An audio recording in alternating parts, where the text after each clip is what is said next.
2 weeks ago, I raised, together with others in leaders' questions, the question of the Dun strike.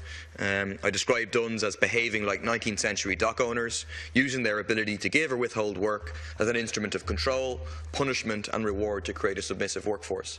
Since then, you had the successful strike of a majority of Duns workers, but also that description of Duns and how they behave has been absolutely vindicated by their response to the strike. What has happened is outrageous victimisation, retribution against those workers that stood up against low-hour contracts, lack of security, short-term contracts, low pay, lack of dealing with their union. You've had workers dismissed within 24 hours of the strikes taking place. You've had cuts to hours that are punitive.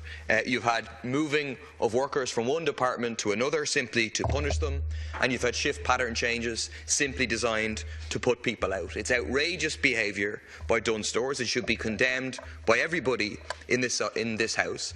And the workers should be supported by the public and by their union in taking further action to push Duns back and to show that it's not acceptable. But what's happening in Duns is symptomatic of the so-called recovery.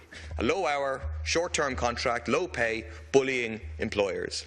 And in many senses, the Duns workers are in a better situation than many workers because they're unionised, because they have a union to stand up with them, because they can take action with their other workers.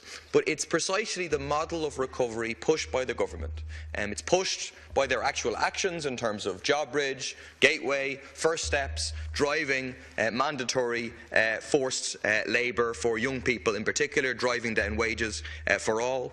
And it's created a recovery for the rich. The richest 300 people having increased their wealth by over 60% between 2010 and 2014. And so if we want a recovery for the majority in this country, we need the kind of measures outlined in the motion: a ban on zero-hour contracts, full implementation of the EU directive on part-time work, a ban on exclusivity clauses in addition, the right of people to have banded hour contracts based on their actual hours worked. But we also need trade union organisation, mandatory trade union recognition, and a repeal of the Industrial Relations Act to ensure that you have organisation on the ground to ensure those things are carried through.